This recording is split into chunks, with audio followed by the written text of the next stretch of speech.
Un día, un joven soldado llamado Carlos llegó al hospital con un dolor insoportable y un vientre tan hinchado que parecía estar en las últimas etapas de un embarazo.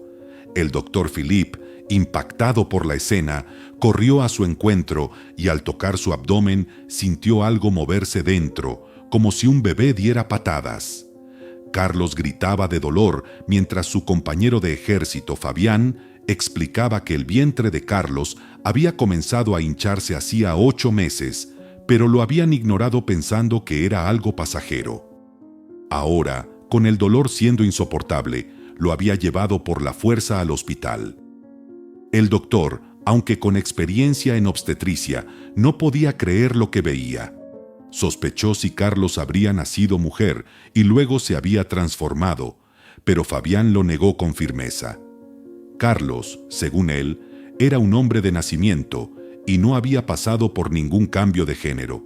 Ante esta certeza, Philippe supo que se encontraba ante un caso sin precedentes. Carlos fue llevado rápidamente a la sala de ecografía.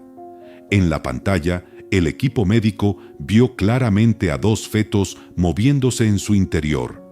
Eran gemelos. Fabián estaba paralizado del asombro, y Carlos, en plena agonía, intentaba negar la realidad. De repente, rompió fuente, lo que indicó que el parto era inminente.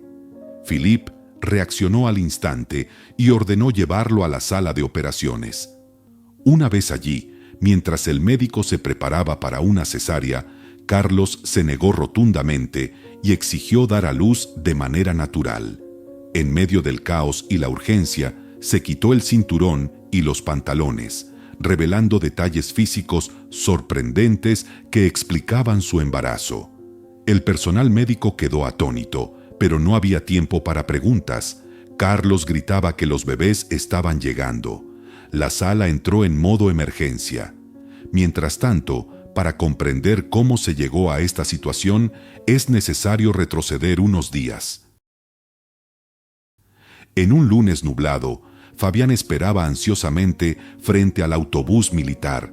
Todos los soldados ya estaban a bordo, menos Carlos. A punto de partir, el sargento Thomas exigió a Fabián que subiera, pero él dudaba, preocupado por su amigo desaparecido desde el viernes. Entonces apareció el capitán Valerio, un hombre autoritario, y pidió explicaciones. Fabián contó que Carlos llevaba días desaparecido, algo inusual en él. Valerio no mostró compasión y ordenó seguir sin esperar más. Fabián, lleno de preocupación, subió al autobús mientras se preguntaba qué había ocurrido. Justo cuando el vehículo arrancaba, una voz gritó a lo lejos: ¡Esperen! Carlos apareció corriendo, sudado y exhausto. Subió con dificultad, enfrentando la mirada severa de Valerio, quien exigió saber por qué llegaba tarde. Carlos, titubeando, dijo que había tenido un accidente, que lo habían llevado al hospital y que apenas recordaba haber despertado esa mañana. Nadie podía imaginar entonces el misterio que envolvía su regreso, y mucho menos lo que estaba a punto de ocurrir. Aunque el capitán Valerio tenía dudas, permitió que Carlos subiera al autobús, advirtiéndole que habría una investigación más adelante. Carlos se sentó junto a Fabián, quien notó de inmediato que algo había cambiado. Su rostro era el mismo, pero su actitud era fría, distante y extraña.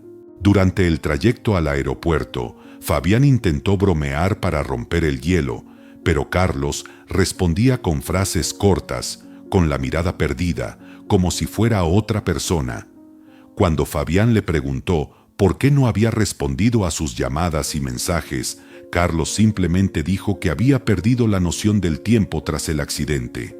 Aunque preocupado, Fabián no insistió, pero sentía que algo mucho más grave había ocurrido.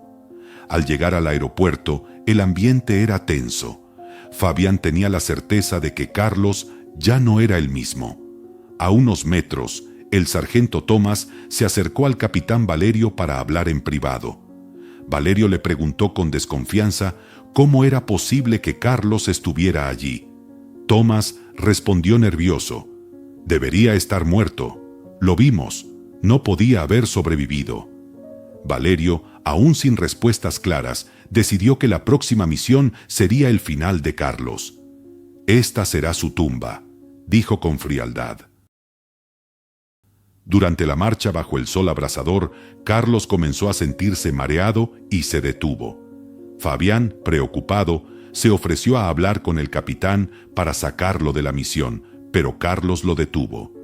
«Confía en mí, no hables con él». Ya en la base en plena selva, Carlos no pudo evitar vomitar al llegar. Alegó que era un virus o simple estrés. Días después, Valerio y Tomás lo llamaron a una habitación para interrogarlo. Carlos, con calma, dijo no recordar nada desde el viernes anterior. Valerio, molesto, le insistió, pero ante la aparente amnesia, terminó aceptando su versión. En secreto, Valerio y Tomás planearon matarlo. Le asignaron una misión peligrosa cruzando el río en un bote con una bomba oculta. Pero Carlos descubrió el artefacto, lo arrojó al agua y regresó con los suministros, sano y salvo. Valerio, frustrado, no entendía cómo seguía con vida. Con el paso de los días, algo más comenzó a preocupar a los soldados. El vientre de Carlos crecía de forma anormal. Al principio creyeron que era hinchazón, pero pronto se volvió evidente que ocurría algo mucho más grave. Fabián insistía en que fuera al médico, pero Carlos se negaba. Solo acariciaba su vientre y murmuraba con angustia: «Si esto es lo que creo, todo se vendrá abajo».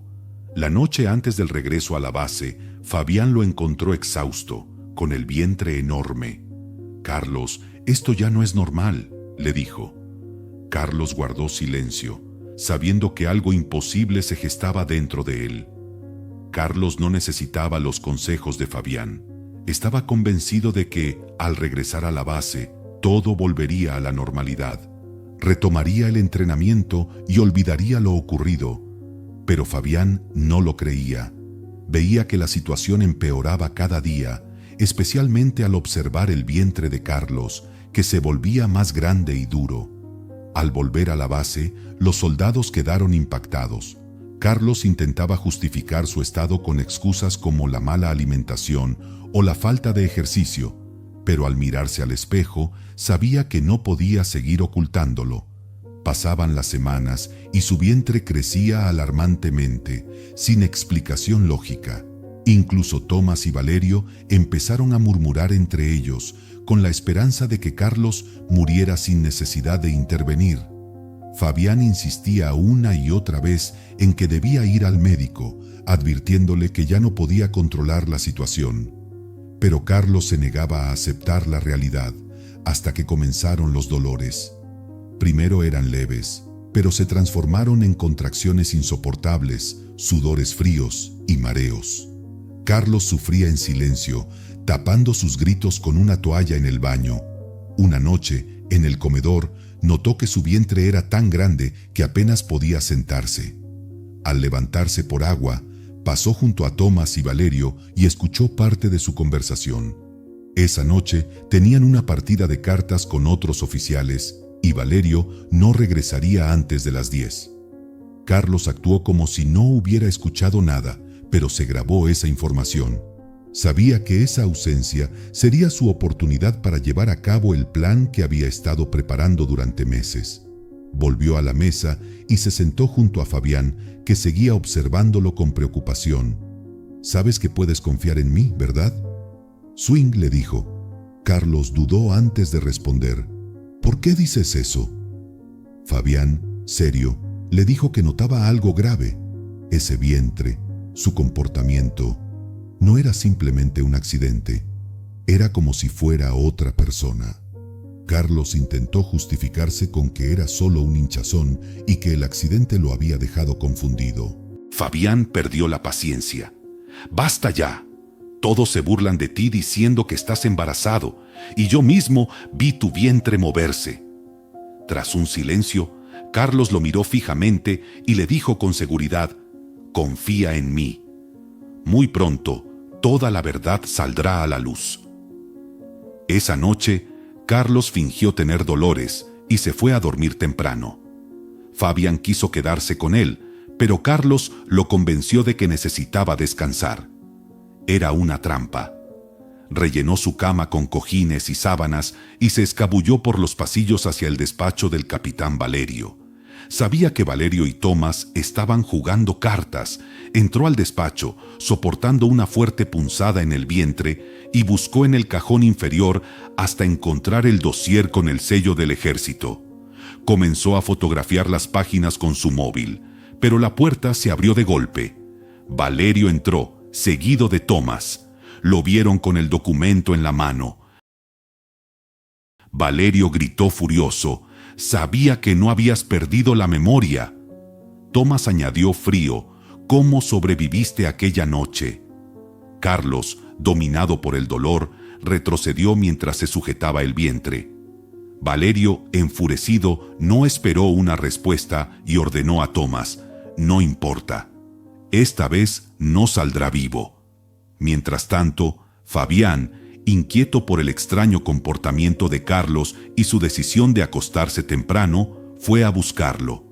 Al entrar en la habitación, descubrió que la cama estaba rellenada con almohadas. Carlos no estaba allí.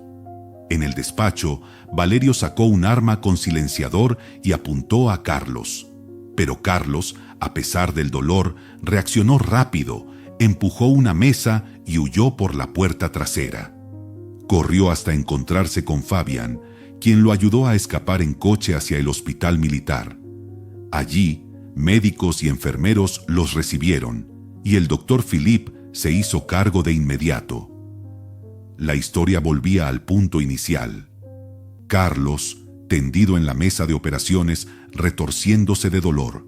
El doctor Philippe, atónito, descubría la verdad. La persona frente a él no era un hombre, sino una mujer. Entre lágrimas, Carlos confesó: «Lo siento, doctor, soy una mujer.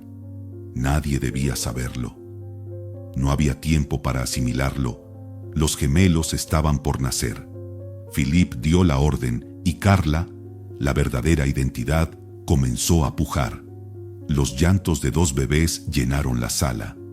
El secreto que la base militar había ocultado por tanto tiempo por fin salía a la luz. Afuera, Fabián esperaba confundido. Su amigo había huido con él y ahora estaba dando a luz. En ese momento, Valerio y Tomás irrumpieron furiosos en el hospital, enfrentaron a Fabián y preguntaron por Carlos. Él, nervioso, respondió que estaba en la sala de operaciones. Mientras corrían por el pasillo, apareció otro hombre, alguien que se parecía exactamente a Carlos, pero con ropa civil, más delgado y con una cicatriz en el rostro. Se acercó a Fabián y le preguntó ansioso: «¿Dónde está mi hermana?». Dentro del quirófano, Carla sostenía a sus bebés y explicaba entre lágrimas al doctor Philippe: «Tuve que hacerlo. Mi hermano estaba herido y ellos querían matarlo. Me hice pasar por él para protegerlo y revelar la verdad». Cuando Valerio y Tomás entraron en la sala, se congelaron al ver a Carla con los niños. Valerio exigió que los acompañara, pero ella respondió con firmeza: «No soy la persona que buscan». Justo entonces entró Fabián con el verdadero Carlos cojeando. «El juego terminó», dijo. «La policía ya tiene las pruebas». El silencio reinó. Ya era tarde para los oficiales corruptos. Todo había comenzado días antes, cuando Carlos descubrió documentos que revelaban el desvío de fondos del ejército por parte de Valerio y Tomás. Al negarse a colaborar, lo golpearon y arrojaron a un río. Carlos sobrevivió y acudió a su hermana gemela, también militar. Juntos planearon destapar la corrupción. Ella se hizo pasar por él, sin saber que estaba embarazada. Finalmente, Valerio y Tomás fueron arrestados. Carlos fue reintegrado al ejército y ascendido, mientras Carla, con sus hijos, recuperó su vida. Y la justicia prevaleció. Gracias por visitarnos. Si te ha gustado el video, dale me gusta y compártelo con tus amigos. Hasta la próxima.